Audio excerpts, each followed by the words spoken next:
దగ్ధుకామం జగత్ సర్వం యుగాంతేతు యథా హరం అన్నాడు. నేను ఎంత వెతికినా ఎవరిని అడిగినా సరే సీతాదేవి జాడ నాకు తెలియటం లేదు అని చెప్పి కోపోద్రిక్తుడైపోయి నేను ఇప్పుడే ఈ జగత్తు మొత్తాన్ని కూడా భస్మీభూతం చేస్తాను. యుగాంత సమయంలో ఆ పరమేశ్వరుడు ఎలా అయితే లయం చేస్తాడో ఈ జగత్తుని మొత్తాన్ని ఇప్పుడే నేను అలా చేసేస్తానని చెప్పేసి కోపోద్రిక్తుడైపోయాడు. అలాంటి సందర్భంలో లక్ష్మణుడు వెంటనే అన్నగారిని సముదాయిస్తాడు. సముదాయించి కోపాన్ని తెచ్చుకోవద్దు, సుగ్రీవుడి దగ్గరికి వెళితే సీతాన్వేషణకి సహాయం లభిస్తుందని చెప్పాడు కదా కడుగుడు, మనం అక్కడికి వెళదామని చెప్పి అక్కడికి తీసుకువెళ్ళాడు. అక్కడికి వెళ్ళిన తరువాత హనుమంతుని ద్వారా సుగ్రీవునితో మిత్రత్వం ఏర్పడుతుంది. ఆ హనుమంతుడు మొట్టమొదటిసారిగా హనుమంతుని అక్కడ వారిద్దరి యొక్క సమాగమం అక్కడ జరుగుతుంది, రాముడికి హనుమంతుడికి. ఆ సందర్భంలో ఆ హనుమత్ స్వామి రామునితో మాట్లాడినటువంటి విధానాన్ని చూసి లక్ష్మణుడితో అంటాడు, లక్ష్మణ, ఇతని యొక్క మాట తీరు చూస్తూ ఉంటే ఎక్కడ ఒక్క అపశబ్దం కూడా లేదు. చాలా చక్కగా మృది భాషి, 4 వేదాలను ఆపోసన పట్టినటువంటి వాడు కానీ నవ వ్యాకరణ వేత్త అయినటువంటి వాడు కానీ తప్ప ఇలా మాట్లాడలేడు అని చెప్పి హనుమంతుని గురించి అంటూ ఆయనతో చక్కగా మాట్లాడు, మన యొక్క విషయం అంతా చెప్పమన్నాడు.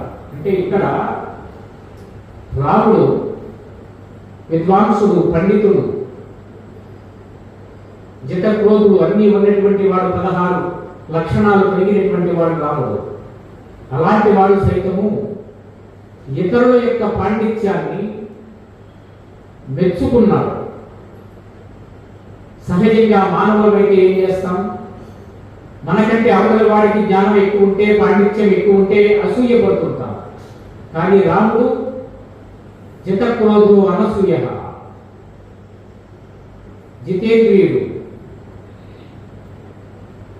ఎక్కడ అసూయ అనేటటువంటిది లేనటువంటి వాడు. కాబట్టి హనుమంతుడిలో ఉన్నటువంటి ఆ పాండిత్యాన్ని కూడా ఆయన ప్రశంసించాడు. రామో విగ్రహవాన్ ధర్మ, ఎక్కడ చూచినా అలా అడుగడుగున ధర్మాలు కనిపిస్తూనే ఉంటాయి. అలా సుగ్రీవుడితో మిత్రత్వం ఏర్పడింది. ఆ సుగ్రీవుడు అక్కడ వారి ఇరువురు కూడా, సుగ్రీవుడు ఆయన యొక్క వృత్తాంతాన్ని చెప్పాడు, లక్ష్మణుడు వారి యొక్క వృత్తాంతాన్ని చెప్పాడు. ఇరువురి కూడా ఒకరికొకరు సహాయం చేసుకోవాలనుకున్నారు. అనుకుని ప్రతిజ్ఞాపూర్వకంగా అగ్నిసాక్షిగా వాడు మిత్రత్వాన్ని పొందారు. అలా పొందిన తర్వాత వారిని సంహరించడం కోసం అని చెప్పి సుగ్రీవుడిని యుద్ధానికి పంపించాడు. సరే, అలా మొదటిసారి రాముడు సంహరించాడు. రెండవసారి వెళ్ళినప్పుడు వారిని బాణంతో కొడతాడు. అలా బాణంతో కొట్టినప్పుడు వారి పడిపోతాడు. అలా తన ఊపిరితో ఉంటాడు. అలాంటి సందర్భంలో రామలక్ష్మణులు ఇరువురు కూడా వారి దగ్గరికి వెళ్తారు. వెళ్ళి అలా నుంచినప్పుడు వెంటనే వారి ప్రశ్నిస్తాడు రాముడిని, రామ, నీవు చేసినటువంటి ఫలితం, నీ యొక్క క్రియ చాలా అనుచితంగా ఉన్నది. నేను నీకు ఏమి అపకారం చేశాను? కోరు ప్రాప్తయా గుణః, నన్ను సంహరించడం ద్వారా నీవు పొందినటువంటి ఫలితం ఏమిటి? అసలు నీకు నాకు ఏమైనా పరిచయం ఉందా? ఇంతకు పూర్వం నేను నీకు శత్రువుని కాదు, మరి ఎందుకోసమని నన్ను సంహరించావు?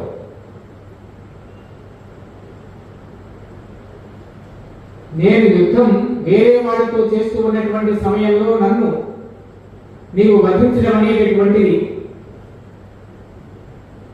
అది ఒక పిరికి పంద చర్య కాదా? నాతో ఎదురుపడి కదా నువ్వు యుద్ధం చేయాలి, అలా నువ్వు చెయ్యలేదు అని అంటే ఒక పిరికి పంద చర్యగా నువ్వు చేశావు. అసలు నీవు సుగ్రీవుడి దగ్గరికి మిత్రత్వానికి వెళ్ళావు. నిజానికి సీతాదేవి కోసం నీవు సుగ్రీవుడితో మిత్రత్వాన్ని పొందేదానికంటే కూడా మామేవ యది పూర్వం యదర్థం అచోదయః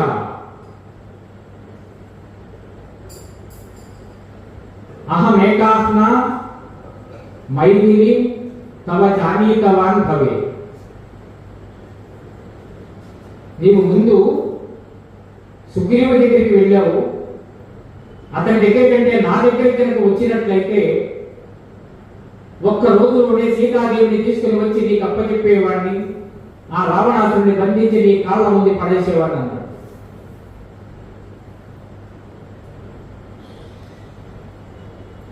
నా భార్య అయినటువంటి తార కూడా నాకు చెప్పింది, రెండవసారి యుద్ధానికి పిలుస్తున్నాడు అంటే దీని వెనకాల ఏదో మర్మం ఉండి ఉంటుంది.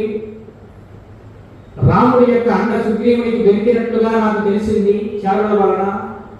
ఆ రాముడు ధర్మాత్ముడు, సత్యపరాక్రముడు అని ఇవన్నీ చెప్పింది. అలాంటి ధర్మాత్ముడు సత్యపరాక్రముడు అయినట్లయితే అన్నెందుకు సంహరిస్తాడు అని చెప్పేసి నేను ఆ యొక్క తార మాటలను పెడచెవిని పెట్టి వచ్చేశాను. నిజంగా నీవు ధర్మ రూపంలో ఉన్నటువంటి అధర్మాన్ని అని చెప్పి అనేక విధాలుగా అధిక్షేపించాడు వారిని రాముడు. ఆ యొక్క రాముడిని వారిని అధిక్షేపించాడు. అలా అధిక్షేపించినప్పుడు అన్నీ విన్నాడు రాముడు, ఓర్పుతో విన్నాడు. విని అంతే ఓర్పుతో సమాధానం చెప్తున్నాడు.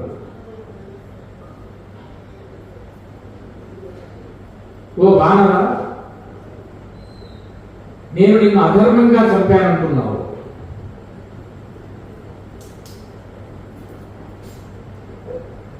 ఇక్ష్వాకూనాం ఇయం భూమి సశైల కానన మృగ పక్షి మనుష్యాణం నిగ్రహ ప్రగ్రహో వాపి. ఈ అరణ్యాలతోనూ అలాగే పశుపక్షాదులతోనూ కొండ కోనలతోనూ నిండి ఉన్నటువంటి ఈ భూమండలం అంతా కూడా ఇక్ష్వాకుల యొక్క అధీనంలో ఉన్నది, ఇక్ష్వాకు వంశీకుల అధీనంలో ఉన్నది. దీనికి భరతుడు రాజుగా ఉన్నాడు, నేను ఆయన ప్రతినిధిగా ఇక్కడ సంచరిస్తున్నాను. ఇలాంటి సందర్భంలో రాజుగా ఎవరైనా సాత్వికులైనటువంటి వాళ్ళకి ద్రోహం చేసినట్లయితే వాళ్ళని దండించేటటువంటిది రాజధర్మం. ఆ యొక్క ధర్మాన్ని నేను అనుసరించాను.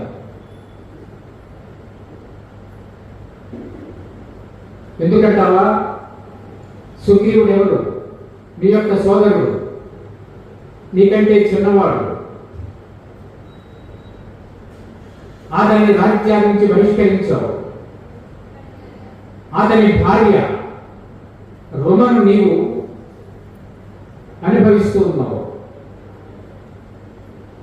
ఇది ఎంత దారుణమైనటువంటి కృత్యం. యదీయానాత్మనః పుత్రః శిష్యత్యాగపి గుణోదితః పుత్రవత్తే త్రయః. చిన్నవాడైనటువంటి సోదరుడు, కన్న కుమారుడు, తన దగ్గర విద్యను నేర్చుకున్నటువంటి శిష్యుడు, వీళ్ళ ముగ్గురు కూడా పుత్ర సమానం. అలాంటి పుత్ర సమానుడైనటువంటి సుగ్రీవుడిని నీవు ఆదరించవలసింది పోయి అతన్ని రాజ్య బహిష్కారం ఇచ్చి అతని యొక్క భార్యను నీవు అనుభవిస్తున్నావు. సుగ్రీవుడు నీకు పుత్ర సమానుడైతే అతని భార్య నీకేమవుతుంది? నీకు కోడలవుతుంది. కోడలంటే ఎవరు? ఔరసీం భగినీం వాపి భార్యాం వాప్యనుజస్య యం ప్రచరేత్ నరః కామాత్ దండో వదః స్మృతః.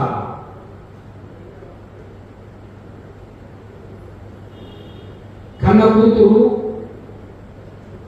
చెల్లెలు, తమ్ముని యొక్క భార్య, ఈ ముగ్గురు కూడా పుత్రికా సమానులు. ఎవరికైనా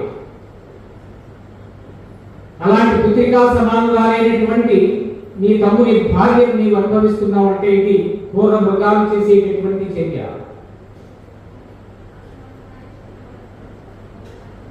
అలాంటి దుష్కృత్యానికి నీవు పాల్పడుతున్నావు కాబట్టి మృగాలను ఎవరైనా సరే వేటాడి సంహరించాలి.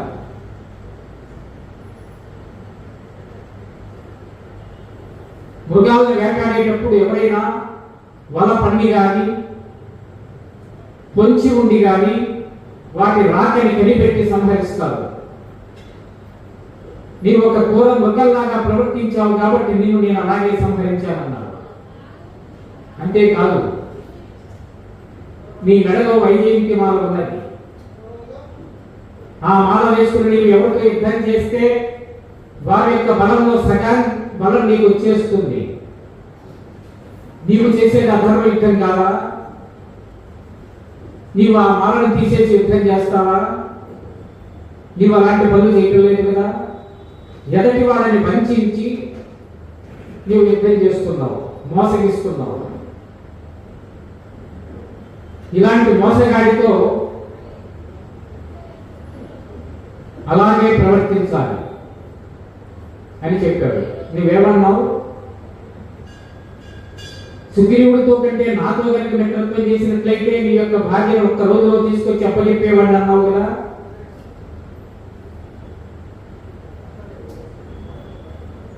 అధర్మ ప్రవర్తన కలిగినటువంటి నీతో నేను మిత్రత్వాన్ని చేసుకోవాలా?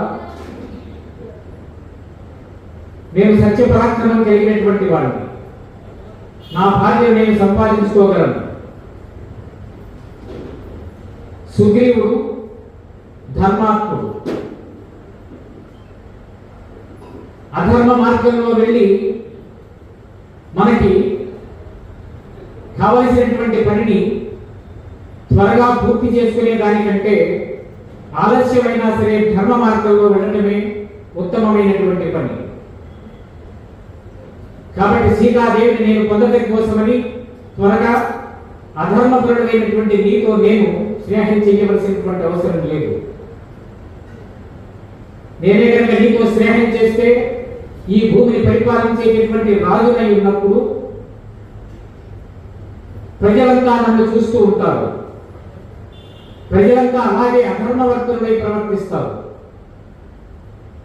రాజుగా నేను చేయవలసినటువంటి ధర్మాన్ని చేయాలి. అలాంటి క్రూరముఖమైనటువంటి నిన్ను వధించడం రాజుగా నా ధర్మం. ధర్మాత్ములైనటువంటి వాళ్ళతో స్నేహం చేయడం కూడా రాజుగా నా ధర్మం. కాబట్టి రామో విగ్రహవాన్ ధర్మ.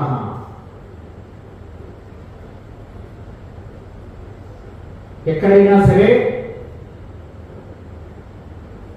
మనం ఆ ధర్మంతో పోల్చుకుంటే ధర్మంలో మార్పు లేదు. ధర్మం ఎప్పుడూ అదే ధర్మం. మరి ఈ కాలంలో మనం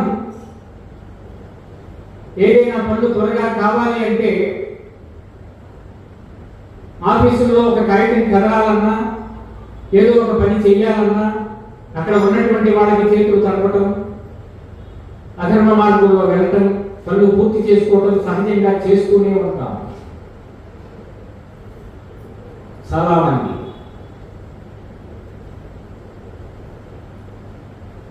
దాని యొక్క ఫలితం తాత్కాలికంగా మనకి సుఖాన్ని ఇచ్చినప్పటికీ కూడా తదనంతర కాలంలో దానివల్ల ప్రమాదం కూడా ఏర్పడుతుంది అనేటటువంటిది గ్రహించాలి. ఉద్యోగస్తులు ఉంటారు, వాళ్ళ జీతాలు వాళ్ళకి శుభ్రంగా వస్తాయి. అయినప్పటికీ కూడా వాళ్ళు లంచాన్ని ఆశించి వాళ్ళ యొక్క ప్రజల యొక్క పనులను చేయడానికి వాటిని తొక్కి పెడుతూ ఉంటారు. నిజానికి వాళ్ళే కనుక సవ్యంగా పనులు చేస్తే, అందరూ కాదు కొంతమంది అలా ఉంటారు, సవ్యంగా పనులు చేసినట్లయితే ఇలాంటి అధర్మ వర్తనకి ఎవరూ కూడా ప్రవర్తించరు.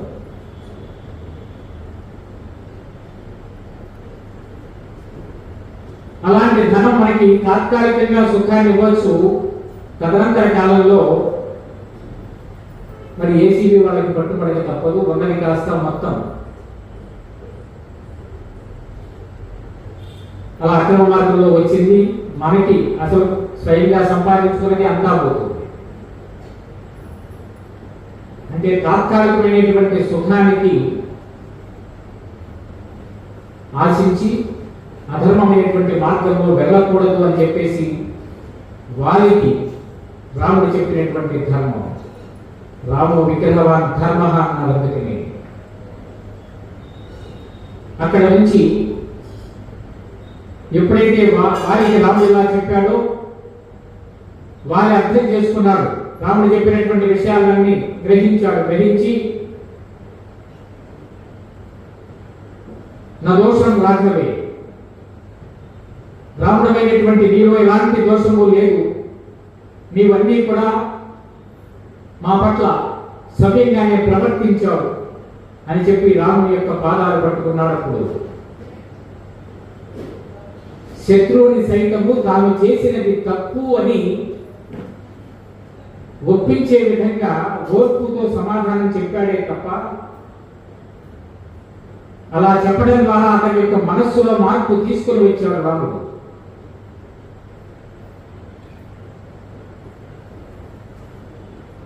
క్రూర మృగమైనటువంటి కారణం చేత, క్రూర మృగంగా ప్రవర్తించినటువంటి కారణం చేత సంహరించాడు. అలా రాజు చేత దండనగా అనుభవించకపోతే పాపం చేసినటువంటి వాడు దానికోసం మళ్ళీ జన్మెత్తారు, ఆ శిక్ష అనుభవించడం కోసం. రాజు నుంచి తప్పించుకుంటే ఆ జన్మలో కనుక ఆ పాపానికి ప్రాయశ్చిత్తాన్ని కనుక పొందినట్లయితే మళ్ళీ జన్మ ఎత్తి దాన్ని మళ్ళీ అనుభవించవలసిందే తప్ప ఆ పాపం ఎక్కడికి పోదు. ఎవరు చూడకుండా మేము పాపం చేసుకున్నాం, ఎవరు చూస్తున్నారు అని చెప్పి అనుకుంటూ ఉంటాం. సూర్యచంద్రుడు సాక్షి, రేయింబవళ్ళు సాక్షి, అందరూ సాక్షులే. నువ్వు చీకట్లో పాపం చేసినా ఆవిడ కూడా సాక్షియే. భగవంతుడికి అన్నీ చేరిపోతాయి. ఈ విషయాలు తెలుసుకోలేక మనం తాత్కాలికమైనటువంటి సుఖాల కోసమని అధర్మ మార్గంలో కొంతమంది ప్రవర్తిస్తూ ఉంటారు. ఇలాంటి విషయాలు కనుక మనం తెలుసుకున్నట్లయితే మనలో మార్పు వస్తూ ఉంటుంది. అలా మార్పు వచ్చినప్పుడు ఈ జన్మలోనే దానికి ప్రాయశ్చిత్తం చేసుకునేటటువంటి అవకాశం కూడా కలుగుతుంది మనకి. అందుకే మనం రామాయణాన్ని చదువుకోవాలి లేదా వినాలి. మనం ఎప్పుడు ఆ అర్చన దగ్గర, అభిషేకాల దగ్గర ఆగిపోకూడదు, అవి చేస్తూనే ఉండాలి. ఆలయానికి ముందు రావాలంటే అవి చేయాలి. అవి చేస్తూ ఇక్కడికి వచ్చి కాసేపు కూర్చొని ఇలాంటి సత్కారక్షేపం చేయాలి. లేకపోతే కాసేపు రామనామ జపాన్ని చేసుకొని వెళ్ళాలి. ఇలాంటి పనులు చేయటం వలనే మానవ జన్మ తరిస్తుంది. మనం ఉన్న మార్గం నుంచి, ఉన్న స్థితి నుంచి ఉత్తమమైనటువంటి స్థితికి వెళ్ళేటటువంటి విచక్షణను మనం పొంది కొద్ది జన్మలలో పునరావృత్తి రహితమైనటువంటి లోకాలను పొందే అవకాశం ఉంటుంది. అలా వారికి సమాధానం చెప్పాడు, వాళ్ళు అంగీకరించాడు, వారి మరణించాడు. వెంటనే సుగ్రీవుడికి అక్కడ వారికి అంత్యక్రియ చేయటం, సుగ్రీవుడికి పట్టాభిషేకం చేయటం, రాజ్యాన్ని ఇవన్నీ కూడా రాముడు చేసేయడం జరిగింది. అక్కడక్కడే అవన్నీ నిర్వర్తించాడు. వర్షాకాలం రావడంతో చాతుర్మాస్య దీక్షలో ఉన్నాడు. అది పూర్తయిపోగానే మళ్ళీ సీతాన్వేషణ కోసం అని చెప్పి బయలుదేరాడు. సీతాన్వేషణ కోసమని నేల 4 చంద్రులకి కూడా సుగ్రీవుడు తన యొక్క వానర సైన్యాన్ని సిద్ధం చేశాడు పంపడానికి. అందులో దక్షిణ దిశగా పంపడానికి అంగదుని యొక్క సారథ్యంలో జాంబవంతుడు, హనుమంతుడు, సుశీషుడు మొదలైనటువంటి వాళ్ళంతా కూడా ఉన్నారు. అలాంటి వాళ్ళంతా కూడా దక్షిణ దిశకి బయలుదేరి వెళ్ళడానికి సిద్ధంగా ఉన్నారు. హనుమంతుడికి, సుగ్రీవుడికి హనుమంతుడి మీద నమ్మకం ఎక్కువ. నీవే ఈ కార్యాన్ని సాధించగలవని సుగ్రీవుడు అక్కడ అందరి సమక్షంలో హనుమని అంటూ ఉంటే రాముడికి కూడా నమ్మకం కలిగి తన యొక్క అంగుళీయకాన్ని ఇస్తాడు సీతాదేవికి చూపించమని. అలా అంగుళీయకాన్ని తీసుకుంటారు. అక్కడి నుంచి వాళ్ళు బయలుదేరి సీతాన్వేషణ కోసం వెళ్తారు. నిజంగా సుందరకాండలో రాముని యొక్క ప్రస్తావన ప్రత్యక్షంగా ఉండదు. హనుమంతుని యొక్క వీర విహారం మాత్రమే ఉంటుంది. అయితే వారి మాటలలో, సీతాదేవి మాటలలో కానీ, రాముని మాటలలో కానీ, ఆ యొక్క హనుమని మాటలలో కానీ రాముని యొక్క ప్రస్తావన వస్తూ ఉంటుంది. ఆ హనుమంతుడు సముద్ర లంఘనం చేయటం కోసం అని చెప్పేసి ఆ మహేంద్రగిరి పర్వతాన్ని అధిరోహిస్తాడు. అలా అధిరోహించిన తర్వాత ఆయన దక్షిణ దిశగా ఉంటాడు. లంక దక్షిణ దిశగా ఉన్నది కాబట్టి ఆయన అటు ముఖం తిప్పుకొని ఉన్నాడు.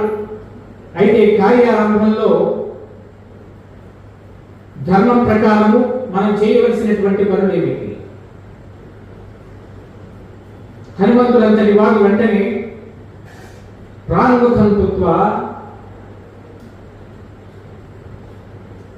అంజలి ప్రాణముఖం కృత్వా ఆయన ఆ తూర్పు దిశకు తిరిగాడు. తిరిగి సూర్యాయ మహేంద్రాయ పవనాయ స్వయంభువే భూదేవ్య చాంజలి కృత్వా చకార గమనీయమతి. ఆయన ఆకాశ మార్గంలో వెళ్ళదలిచినటువంటి వాడే కార్యాన్ని ప్రారంభించడానికి ముందుగా హనుమంతుడంతటి వాడు తూర్పు ముఖంగా చేసుకుని తన గురువు అయినటువంటి సూర్యనారాయణమూర్తికి, దేవరాజు అయినటువంటి మహేంద్రుడికి, తన తండ్రి అయినటువంటి వాయుదేవుడికి, స్వయంభూ అయినటువంటి బ్రహ్మదేవుడికి, ఇతర దేవతలందరికీ కూడా నమస్కారం చేశాడు. ఈ యొక్క కార్యంలో సఫలీకృతులను అయ్యేలాగా ఆశీర్వదించమని చెప్పి దేవతలందరినీ అర్థించాడు. హనుమంతుడంతటి వాడు అలాంటి పని చేశాడు. ఏషధర్మ సనాతన. నాటి త్రేతాయుగం నుంచి నేటి వరకు కూడా ఆ ధర్మ మార్గంలో మనమందరం కూడా వస్తూనే ఉన్నాం. కొన్ని ధర్మాలను వదిలేసినా కొన్ని ధర్మాన్ని ఇంకా పట్టుకున్నాం. మనం కూడా మన ఇంట్లో శుభకార్యాలు జరిగినప్పుడు కానీ, ఏ కార్యాలు జరిగినప్పటికీ కానీ ముందుగా ఆ యొక్క విఘ్నేశ్వరుని విఘ్నాల నివృత్తి కోసం ప్రార్థన చేయడము, అర్చించడము, తర్వాత మన యొక్క కులదైవాన్ని పూజించుకోవడం, ఇలాంటివన్నీ జరుగుతూ ఉంటాయి. హనుమంతుడు ఆ రోజున ఆయన ఆచరించాడు. ఈ రోజు వరకు దాన్ని మనం కూడా ఆచరిస్తున్నాం. యద్యదాచరతి శ్రేష్ఠ తత్ర దేవేతో జనః అన్నారు. అందుకని శ్రేష్ఠులైనటువంటి వాళ్ళు, పెద్దలైనటువంటి వాళ్ళు దేనిని ఆచరిస్తారో సామాన్యులైనటువంటి వాళ్ళంతా కూడా దానిని అనుసరిస్తూ ఉంటారు. కాబట్టి శ్రేష్ఠులైనటువంటి వాళ్ళు తప్పులు చేయకూడదు అని చెప్పాడు కృష్ణ భగవానుడు భగవద్గీతలో. అలాగే హనుమంతుడు అలా చేసి మరలా అక్కడి నుంచి ఆయన సముద్ర లంఘనం చేయడానికి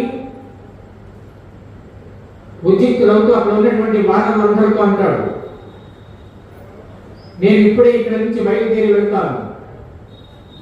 యథా రాఘవ నిర్ముక్త శరః శ్వశన విక్రమః గచ్చేత్ తద్వద్ గమిష్యామి లంకాం రావణ పాలితాం. నేను ఇప్పుడే ఇక్కడ నుంచి రాముని చేత విడవబడినటువంటి శరంలాగా ఈ యొక్క సముద్రాన్ని లంఘించుకొని లంకా నగరానికి వెళ్ళి అక్కడ సీతాదేవిని అన్వేషణ చేసి లక్ష్యాన్ని సాధించుకొని వస్తానన్నాడు. లంకలో కనుక సీతాదేవి కనిపించకపోతే స్వర్గానికి వెళ్ళి వెతుకుతానన్నాడు. స్వర్గంలో కనిపించకపోతే మళ్ళీ తిరిగి వస్తాను, వచ్చి ఆ లంకను రావణుడితో సహా పెళ్లగించుకుని తీసుకొస్తాను. అంతేకాని సర్వదా పునరుత్సోహం, ఏది ఏమైనప్పటికీ నేను కార్యాన్ని సాధించుకునే వస్తాను తప్ప లక్ష్యాన్ని చేరకుండా తిరిగి రానని చెప్పాడు. అది హనుమంతుని యొక్క లక్ష్య సాధనలో ఆయనకున్నటువంటి పూనిక. మనం ఈ కాలంలో పిల్లలకి ప్రేరణ కలిగించడానికి కోసం అని చెప్పి ఆ ఇంగ్లీష్ పుస్తకాలు ఈ ఇంగ్లీష్ పుస్తకాలు తెప్పిస్తూ ఉంటాం. అలాంటి పుస్తకాలు తెప్పించి చదవండి, మీలో ప్రేరణ వస్తుంది, ఐఏఎస్ ఐపీఎస్ అవ్వచ్చు అని చెప్పి చెప్తూ ఉంటాం. నిజానికి హనుమ గురించి కనుక హనుమ చేసినటువంటి లక్ష్య సాధన విధానాన్ని కనుక పిల్లలకు తెలియజేసినట్లయితే కథల రూపంలో లక్ష్యాన్ని ఎలా సాధించాలో పిల్లలు తెలుసుకోగలుగుతారు. ఒక పట్టుదలతో ఆయన ఆ సముద్రం మీద లంఘిస్తూ మార్గమధ్యంలో ఎదురైనటువంటి మైనాకుని, సురసని, సింహికని వీళ్ళందరినీ కూడా తన యొక్క బుద్ధి బలంతో వాళ్ళందరినీ అధిగమించి ముందుకు వెళ్తాడే తప్ప వాళ్ళకి లొంగిపోలేదు. అంటే లక్ష్య సాధకుడైనటువంటి వాడు ఎవరైనా సరే ఎన్ని అవరోధాలు ఎదురైనప్పటికీ, కష్ట నష్టాలు ఎదురైనప్పటికీ కూడా వాటిని బుద్ధి బలంతో అధిగమించి ఓర్పుతో ముందుకు వెళ్ళాలి, లక్ష్యాన్ని చేరుకోవాలే తప్ప కష్టాలు వచ్చినాయి కదా అని చెప్పేసి మధ్యలో ఆగిపోకూడదు. అదే మనకి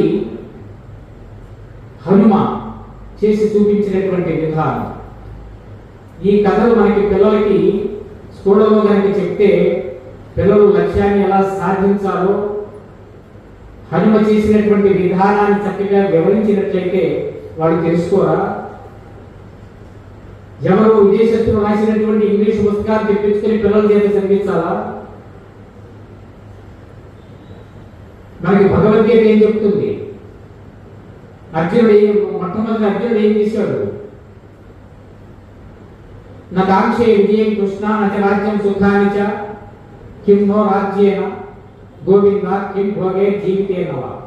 వీళ్ళందరినీ సంహరించి, బంధువులందరినీ సంహరించి, ఈ నెత్తురుకుడు నాకెందుకు, ఈ రాజ్యం నాకెందుకు, నాకు రాజ్యం అక్కర్లేదే అని చెప్పేసి ఆ జనుల పాడాన్ని పక్కన మారేశాడు. ఆ రథం వెనకాల కూర్చుని విలపిస్తున్నాడు. ఎన్నో దివ్యమైనటువంటి శస్త్రాస్త్రాలను సంపాదించినటువంటి వాడు కాస్త మోహానికి గురైపోయాడు, అజ్ఞానానికి గురైపోయాడు, విలపించడం మొదలుపెట్టాడు, కర్తవ్యాన్ని వదిలేశాడు. మరి కర్తవ్యాన్ని వదిలేసినప్పుడు కృష్ణుడు ఏం చేశాడు? అప్పటిదాకా భగవద్గీత చెప్పాల. అర్జునుడు ఆయనతో పాటు అప్పటిదాకా ఉన్నాడు కదా, ఇదివరకే చెప్పొచ్చుగా. అంటే ఎప్పుడైతే కర్తవ్య గుంపుడయ్యాడో అర్జునుడు అప్పుడు చెప్పాడు. భగవద్గీత అంతా బోధించి చివరికి అడుగుతాడు, ఖచ్చిత శృతం పార్థ త్వయి ఏకాగ్రేణ చేతస ఖచ్చిత జ్ఞాన సమూహ ప్రణస్థస్తే ధనంజయ. నీవు చక్కగా విన్నావు కదా నేను చెప్పిందంతా, నీ అజ్ఞానం తొలగిపోయిందా అని చెప్పి అంటే కృష్ణ పరమాత్మ అడిగితే ఆయన అంటాడు, నష్టో మోహ స్మృతిర్లబ్ధ గత సందేహ కరిష్యేవ వచనం తవ.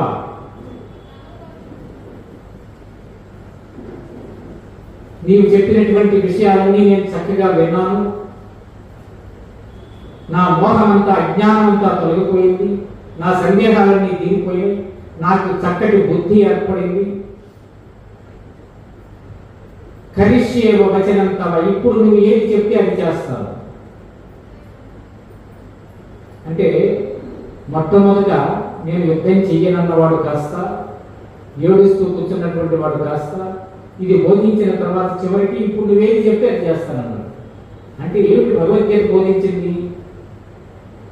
60 ఏళ్ళు దాటిపోయినటువంటి వాళ్ళకి కూర్చొని చదువుకోవడానిక?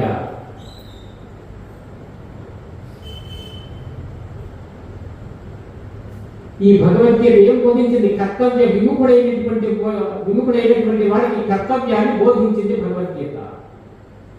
కర్తవ్యోన్ముఖుణ్ణి చేసింది. నీ కర్తవ్యాన్ని నీవు విస్మరించినట్లయితే